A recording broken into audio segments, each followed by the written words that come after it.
when a woman walked up to me and she said, "What are you doing here?" I said, "Ma'am, I'm the speaker." She said, "Really?" "Yes, ma'am. As a matter of fact, I'm the keynote speaker." "You don't say." "No, ma'am, I don't say." "Well, you must be a nervous speaker." "Ma'am, I don't even think about it anymore." She said, "Well, you are in the ladies' room, so think about that." I'll try not to be too cocky when I do this positively outrageous service stuff today. Andrew, you just heard T. Scott Gross speak possibly for the first time? Yes, it was the first time. So what do you think? Phenomenal. I mean, I've not laughed so hard in such a long time. My side is aching. But also, not only was I tremendously entertained, but it was inspiring and made me rethink about how I present and the importance of storytelling and how you can bring the audience in. He did it very well. He gave several great examples, and so it was full of good content as well. It was very inspiring and highly entertaining. You can go home and say, "This is what is positively outrageous service. Who wants to play?" Walked into my restaurant one day. Christian came out. He said, "Come here, I've got something for you." I said, "What is it, Christian?" He said, "I have a magic trick." "Well, I like magic tricks." He said, "Stick out your hand." I stuck out my hand. He takes this big fat blue felt tip marker and puts a glob in the palm of my hand. I said, "Christian, so far, I do not like this trick." I said, "Christian, you're going to tell me that this big fat blue glob of felt tip marker is a mouse and that a cat comes in down here and scares the mouse and then draw a big blue line up the boss's arm. Son, you're going to find out what it's like to be served as an hors d'oeuvre." He said, "Oh,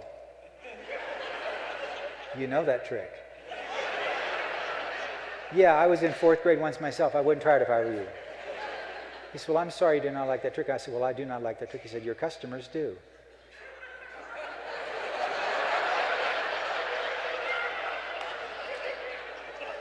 I beg your pardon? We've been doing it on the drive-thru all day long. Swell. Who had lunch at Church's Chicken in Kerrville, Texas today? All the ones with the blue stripe up their arm. "Christian, you can't go drawing on people. That's not right." Went over to my briefcase. I got a card trick called Two-Card Monte. I showed him how to do it. He said, "I like that. Can I have that trick?" Now, here's the point. I could have said everybody's going to get a magic trick. Could have. But we're all not magicians. We're not all dancers. We're not all comedians. We're not all speakers. We're not all great mechanics. We had a magic summer. I'm waiting on a guy at the end of summer. Customers got involved with this. It was so incredible.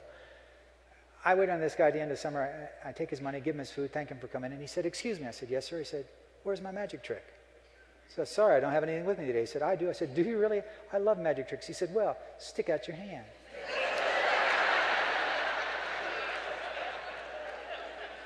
Next point is you got to let people use their own mind. You got to let them think. You got to design the job so that they can think.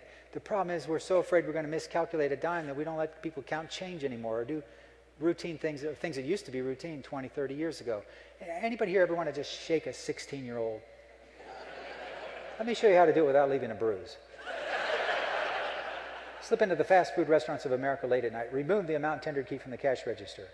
Be the first one in the next morning. Place an order for $2.28. Hand them a $5 bill and 3 pennies. They will self-destruct. I had a kid working for me, and I'm working the drive-thru, and he's looking over my shoulder. He said, "How do you do that?" I said, "Oh, it's simple. You just, instead of entering the amount tendered, you just hit the amount tendered key. The drawer opens. Count back the change. It's faster and more fun." He said, "No, how do you know how much change to give them?" I said, "I'm sorry, it's a secret. Only old people know how to do this." Scott Gross today was one of the most educational and informative people that I have ever been around. But more importantly, he gave us great messages with amazing humor. That's so important because now I can remember it because I laughed so hard. And it certainly made me want to write it down. And it gave me some material for the future. The year is 1992, and my wife Buns sends me out to buy a new vehicle. Now, the hot vehicle in 92 was the new 1992 Ford Exploder. Some of you may have purchased a Ford Exploder. And I went down and bought it, picked it out just the only way I knew how to pick one out. I said, "I'll take that one, it's pretty." Well, the sales mangler apparently felt sorry for me because I didn't ask all the appropriate questions. And so we have to go out and talk man to man about this car. I don't care about the car. Give me the keys. Give me the paperwork. Give me some gas. I just want out. But no, he has to raise the hood and he's telling me all about the engine. I'm sitting there thinking, look, I knew it had one. What's your point? Then we talk about the drivetrain and the suspension and the towing package and the, I don't know, all the braking systems. And we get around back behind the vehicle and he says, "Mr. Gross, so far you haven't been all that impressed, have you?" I said, "Not really." He said, I've got something for you. He opens up the hatch and he opens up a little cover over the wheel well. Says, right here, sir, if you're ever on your way to someplace important in your new 1992 Ford Explorer and you have a flat tire, right in here, sir, is your jack stand, your jack handle, jacking instructions, and he reaches in and up to about his elbow and he fishes out a cheap pair of white cotton work gloves. These things could not have been 69, 79 cents on a good day.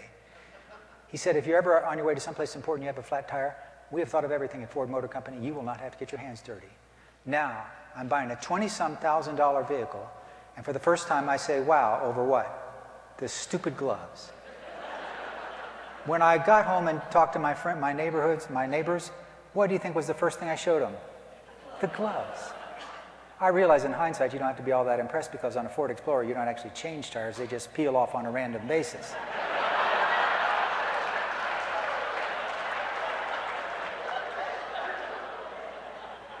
But it's the little stuff that makes a big difference. It's the little stuff. And our customers' expectations are changing. But the question is, if you had a policy that said you would do whatever it takes to make things right when things go wrong, would somebody take advantage of you, yes or no? Sure, some of them will. Do you have to worry about them? No. Why? Because that's why there's hell.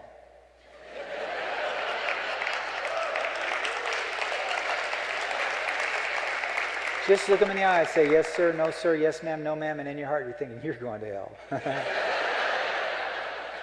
I'm just fascinated by Scott's presentation because how can he get those words to roll off his tongue so beautifully in such a fast clip that it was just sheer enjoyment. And I just wanted to crawl into his mind and his experiences, and but I also appreciated the lesson. I think the lesson of taking, one thing at a time until you reach that goal. I got it, and I appreciate that very much. Southwest Airlines has a petite flight attendant, a little eeny beeny teeny tiny blonde gal. When all the passengers are off the plane, she climbs into the overhead luggage compartment, has the other flight attendants close the lid on her so she's hiding where you're about to put your carry-on. Can you imagine limping onto the plane after a long day? You just want to go home. You go to put your case of briefs into the overhead luggage compartment. When you flip open the lid, there's this little blonde in there saying, surprise! What one word would you suppose comes to your lips? I was hoping for wow, but there are some options on this example. Southwest Airlines understands that the whole point of micro-branding and micro-marketing is to get people to talk about you, a compelling, positive word of mouth. That's what we're going for. One day I got on the plane, they recognized me. I have to tell you why they recognized me. My first book was Positively Outrageous Service. Living in a little tiny town in Texas, a little country town at that, basically being a guy from a fried chicken business, my friends were impressed that I would read a book. That I wrote one was a big hairy deal, that they published it was a huge deal, and that Southwest Airlines, my first sale of my first book was to Southwest Airlines for 10,000 copies. Do you realize that makes Southwest Airlines my favorite airline? I don't care if they take off, just taxi for a while. Buy some more books. I get on the plane, a guy recognizes me, said, I know you, you're us. That's right, it's me, Gladys Knight.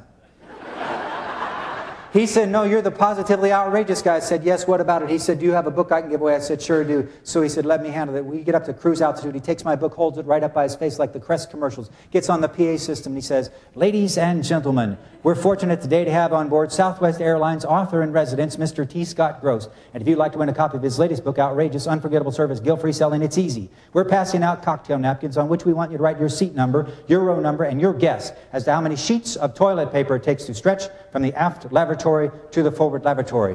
And with that, this idiot comes down the aisle of a 737 unrolling a roll of toilet paper. Can you imagine some guy snoozing in 8C, wakes up just as they come by with a TP? My God, they're TPing a 737.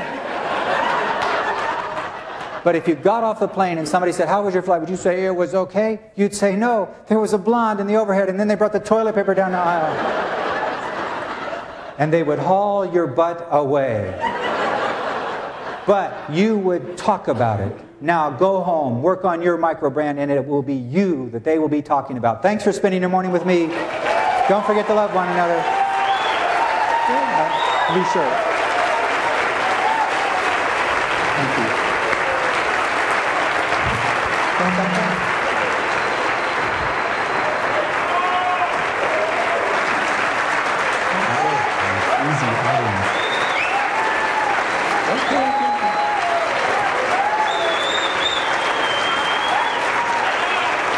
Say something.